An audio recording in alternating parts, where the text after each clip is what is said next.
대표값에 대해서 배워보도록 하겠습니다. 자, 대표값이라고 한다면요, 어떤 자료가 주어질 거고요. 그 자료를 대표하는 값, 그걸 바로 대표값이라고 합니다. 좀 더 구체적으로 이야기하면 그 자료의 전체적인 경향을 하나의 수로 나타낸 값을 뜻해요. 자, 무슨 얘기인가? 예를 한번 들어드리도록 하죠. 자, A반이 있는데요. 그 A반에는 5명의 학생이 있다라고 해보겠습니다. 그 5명이 수학시험을 봤고요. 그럼 각각의 성적이 있겠죠. 자, 이게 바로 자료다라고 보시면 되겠어요. 5명의 수학 성적이 예를 들어서 자, 50점, 60점, 70점, 80점, 90점 다니는 점수. 자, 이렇게 각각의 점수가 있다라고 했을 때 자, A반이 수학 성적이 어느 정도입니까? 라는 거는 하나의 숫자로 나타내고 싶어. 여긴 5개의 숫자가 있잖아요. 그렇죠? 그렇다면 하나의 숫자로 대표하는 값을 딱 이야기하자라는 건데, 우리가 보통 많이 이야기하는 것 중에 하나가 바로 평균이 되겠죠. 그래서 A반의 평균은 몇 점이야? 라고 한다면 그 A반을 대표하는 값으로 인정할 수 있을 겁니다. 그렇죠? 자, 평균을 가장 많이 쓰시죠. 네, 또 있습니다.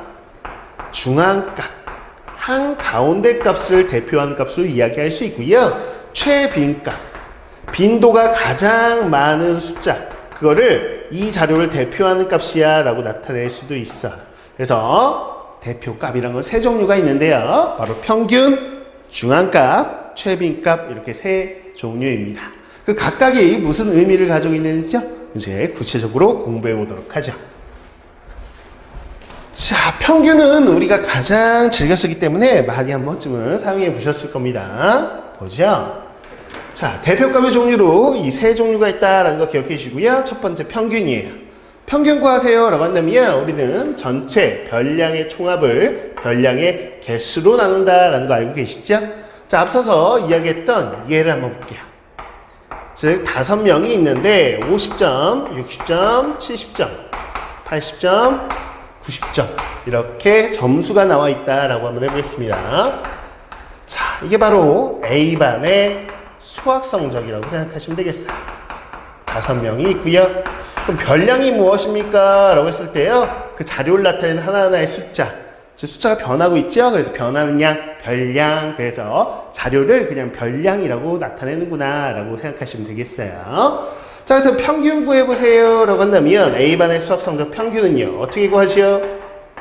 그렇습니다. 점수를 다 더하겠지요. 그래서 50점, 60점, 70점, 80점, 90점까지를 다 더한 후에, 그래요, 별량의 개수가 5개지요. 그 개수로 나눠주면 평균 점수가 나올 거다라는 거 확인할 수 있을 겁니다. 이게 바로 별량의 총합을 별량의 개수로 나눈 값, 그게 이 자료를 대표하는 값 평균이라는 대표값입니다. 자, 많이 썼을 테니까 이 정도만 아시면 되겠고요. 자, 이제 우리가 중앙값이라는 거, 말 그대로입니다. 중앙, 한 가운데 있는 값을 뜻하는구나 라는 거예요. 그래서 이 케이스를 보시죠. 이렇게 5명의 수학 성적이 크기 순서대로 작은 거에서 큰 거들을 쭉 나열했을 때요, 한 가운데는 70점인 거 확인할 수 있어요.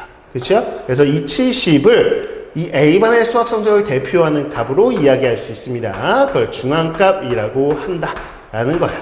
그래서 작은 값부터 차례 나눴을 때 중앙에 오는 값을 뜻하는구나 라는 거, 주의하실 게 있습니다.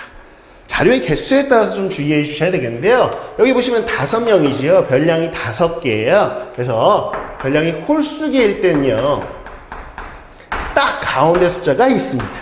그렇죠? 그러나 자, 주의해야 될 예를 하나 보여드릴게요. 자, 별량이 하나 추가된다고 하시요. 6명의 수학 성적이 있다라고 한번 해보겠습니다. 그래서 50점, 60점, 70점, 80점, 90점, 100점 이렇게 있다라고 한번 해보도록 하시죠.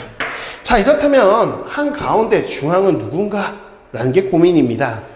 누가 가운데지? 라고 했을 때요, 70점과 80점이 한 가운데 있다 이렇게 별량을 2개 고를 수밖에 없을 거예요. 그렇죠? 우리는 대표값, 대표한 수 하나의 수로 나타내야 되거든요. 그렇다면 이렇게 별량 개수가 몇 개? 짝수개일 때는 한 가운데 있는 게 별량이 2개니까 이 둘의 평균을 중앙값으로 하자라고 약속을 했습니다. 자, 그래서 두 수니까요. 두 수를 더한 다음에 2로 나눈 값. 즉 75점을 우리는 중앙값으로 하자라는 거야. 그러니까 75라는 숫자가 이 별량 중에는 없는 숫자인데도 불구하고 짝수기여서 두 개가 중앙값으로 잡혀서 그거의 평균을 우리는 중앙값으로 한다 라는 걸 기억해 주셔야 된다라는 겁니다. 자, 그래서 바로 이 내용입니다. 자료의 개수가 짝수기일 때 주의해 주셔야 되겠어요. 그러면 중앙에는요 두 개의 값이 있을 거고요. 두 값의 평균을 우리는 중앙값으로 한다라는 거 중요한 포인트로 기억해 주셔야 되겠습니다. 됐지요? 좋습니다. 자, 그 다음 이어서요 우리가 최빈값, 말 그대로요 빈도가 가장 높은 값, 가장 많이 등장하는 값을 이야기하는 거예요. 그래서 예를 한번 들어드릴게요. 역시나 수학 성적을 예로 들어볼까요? 자, 5명이 있다라고 한번 해보겠습니다. 근데 50점, 50점, 60점, 70점, 80점 이렇게 있다고 해보시죠. 이 점수예요. 됐죠? 이 5개의 별량 중에서요 가장 많이 등장하는 게 보이시나요? 자, 50이라는 숫자는 2번 등장하네요. 다른 거는 한 번씩밖에 등장 안 하는데. 그래서 이때 최빈값은 무엇입니까? 이 자료를 대표하는 값으로는요 50이 가장 빈도가 높지요. 그래서 50점입니다 라고 이야기하시면 된다라는 거예요. 됐죠? 자, 그런데 좀 고민이 듭니다. 어떤 예냐? 예를 들어서요 50점, 50점, 60점, 60점, 70점 이렇게 나왔다라고 한다면 선생님 50점도 2번이고요 60점도 2번인데 어떡하지요? 라고 얘기할 수 있겠죠. 자, 빈도가 가장 높은 건데 50점도 2번 나오고요 60점도 2번 나와요. 그럼 최빈값은 자, 가장 빈도가 높은 거는 50도 되고 60도 되죠. 이럴 때는요 50과 60을 둘 다 골라주셔야 된다라는 거예요. 최빈값은 50과 60입니다. 이렇게 두 개가 나올 수도 있다. 오케이? 혹은 두 개 이상, 3개가 나올 수도 있죠. 그렇죠? 자, 이렇게 별량이 많을 때 가장 빈도가 높은 것들 쭉 세봤더니 뭐 세 종류가 될 수도 있고 4종류가 될 수도 있어요. 이렇게 여러 개가 나올 수도 있다라는 건데 없을 수도 있다는 거예요. 어떻게 하면 없을 수 있지? 라는 예를 한번 보여드리도록 하겠습니다. 자, 상상해 보세요. 어떻게 되면 없을까요? 자, 위에서 말한 이 경우에요. 즉 50점, 60점, 70점, 80점, 90점. 자료를 봤더니 얘도 한 번, 얘도 한 번, 한 번, 한 번, 한 번. 가장 빈도가 높은 값이 존재하지 않습니다. 다 빈도가 동일해요. 그렇죠? 그런 경우에는 최빈값을 구하시오 라고 문제가 나온다면 최빈값은 없습니다, 없다라고 답하셔야 돼요. 그렇죠? 그래서 여러 개일 수도 있고 없을 수도 있고 하나일 수도 있고 그 상황에 맞춰서 여러분들이 구해 주시면 된다라는 겁니다. 자, 이렇게 해서 우리는